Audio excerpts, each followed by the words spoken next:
Say something about the Filipino. I don't know. Hello mga Cubs! Welcome back to my YouTube channel. My name is Dario and I'm a OFW here in Kuwait. Pero bago ang lahat mga Cubs, nais ko munang magpasalamat sa mga new subscribers na nakapanood ng ating shorts video sa YouTube. Growing po talaga. Thank you Lord. Maraming salamat po sa mga nanood, sa nag-subscribe, sa mga nag-comment. Thank you so much mga Cubs. Mag-comment lang po kayo mga Cubs at gagawin ko pong lahat ng makakaya ko para replyan kayo. Anyhow, for today's vlog po mga Cubs, pag-uusapan po natin kung ano po yung mga normally na feedback ng ibang lahi pagdating po sa mga coworkers nilang mga Filipino. Kasi commonly, kahit saang bansa po talaga mga Cubs, makakita tayo ng mga OFW, mga iba't ibang trabaho, mga nurses, mga ganyan, mga caregivers, mga domestic helpers, mga ganyan, mga nasa sales, nasa warehouses, kagaya ko, ganyan. So, kumuha ko ng captured sa mga kasamahan kong mga ibang lahi, kung ano-ano yung masasabi nila pagdating sa mga Filipino na nakasalamuhan na nila. Meron po talagang mga ibang lahi din talaga na may ayaw talaga sa mga Pilipino na, which is, nasabi ko sa previous vlog ko, ang sabi ko doon, hindi natin sila pwedeng i-please kasi meron silang sariling pag-iisip, meron silang sariling kultura, meron silang sariling kinasanayan. At saka minsan mayroon din silang na-experience siguro na hindi maganda rin na gawain din ng naging kasamahan nilang OFW din na kagaya ko. So hindi natin sila masasabihan na wag ganun. Kumbaga sarili nilang opinion 'yon. So eto mga Cubs, panoorin niyo po, kayo na lang pong bahalang umusga mga Cubs. Hi. My name is Javed. I just want to say something about the Philippine country. The country is very beautiful and the people are most beautiful. They are kind-hearted, beautiful people, kindness, humbleness, everything. I have been visited before 2 years ago. Then I have been meet the people, all the Philippines. Then they treated good, well. I have been enjoy a lot. And all the sweet memories still in my mind. Thank you. Thank you. Little brother, say something about the Filipino. Not always having biryani, ah?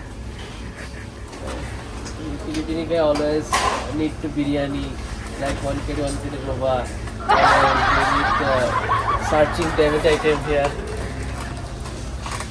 But Indian wants All Filipino guy are really amazing, so humble, honest.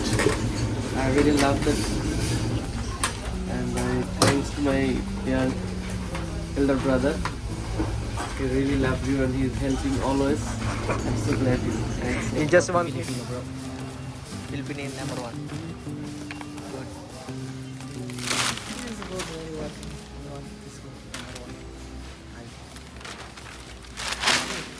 Sino gul ka lang malang ta Filipino? Bas? I love you. Bas sa bibi. I love you. Mapi tani. Yeah? كلام تاني؟ يبي كلام تاني من هو؟ Aywa. يبي Kala كلام تاني من هو؟ madamal sino piha damal Filipino. هذا فلبيني زين يا بابا. انت مظبوط، ماذا مارك زين صديق ملانا. زين كله زين نفر فلبيني. لا انا كلام رجال مو كلام هم. مارفن؟ مارفن؟ Bas Mark, ha? Yeah, لا مارفن. داريو انت داريو انت مسوي فيك شلون انت مارفن؟ Kinene, say something about the Filipinos. They are very good. The handle some people. They are welcoming. They have good hospitality. Friendly. Thank you, bro. They are loyal and they are good. They are very kind. Enough. You're not telling it because I'm in front of you, ah? No. Bro, what can you say about the Filipinos? Filipinos is that the good persons. Okay, I work already before with the Filipinos team. Hard workers. So, too much kind and really I like the Philippines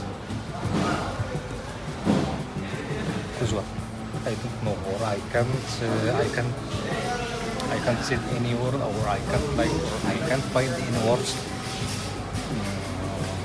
describe the Filipinos. It's just I like the Filipinos and I love the Filipinos because I have a lot of friends in the Filipinos. It's too much. That's Thank you. Yan, gaya ng sabi ko. Commonly, makikita nyo po sa video, karamihan sa kanila, gusto nila yung mga ugali ng isang Pilipino. Kasi nga, mga Cubs, meron silang mga good experience sa mga Pilipino. Hindi lahat, kumbaga, hindi ko naman nila lahat, pero mas marami sa kanila yung may mas gusto makatrabaho yung Pilipino. Kaysa sa mga, commonly, kaysa sa mga kalahi nila, mga ganun. Tsaka mas marami yung mga may gusto the way kung paano mag-handle ang isang Pilipino. Yun. Meron naman talagang meron talagang mga ibang lahi din na ayaw din sa Pilipino dahil siguro sa kultura, dahil siguro sa experience nila, dahil siguro sa Pero mga Cubs, masabi ko lang yung ma-voice out ko lang yung isang ibang lahi diyan na nag sign language na hindi maganda. Wala siyang ibang ibig sabihin nun. Kumbaga parang love language niya siguro yun. Hindi, love act. Hindi ko alam kung paano sasabihin yan. Kumbaga parang biro-biro lang po yun. Hindi yun, walang meaning yun. Kumbaga, nagbibiroan lang yun. Nagbibiro lang siya. So, don't take it negatively, mga Cubs. So, yun lang for today's video, mga Cubs. Maraming salamat po ulit sa mga nag-subscribe at saka sa mga nanood. Tsaka kung nakaabot ka sa video na to, isang like at subscribe po dyan sana. At saka comment down below po kung ano pa po yung gusto nyo pong malaman na bilang isang OFW. Kung ano-ano ba talaga ang mga nangyayari sa amin dito sa ibang bansa. Normally, dito sa trabaho ko naman dito, is okay naman. Wala naman nagiging problema. Meron din kami mga struggles. Especially ako, may struggles din ako pinagdadaanan on a daily life, pero normal struggles lang siya. Hindi siya yung heavy talaga. Tatlong gulit, heavy. So, thank you so much, mga Cubs. Maraming salamat. Hanggang dito na lang po. Kung may natutunan ka sa ating video ngayong araw na to, maraming salamat po. Please like and subscribe, mga Cubs. Assalamualaikum, Dario, Cubs at Dario, signing out.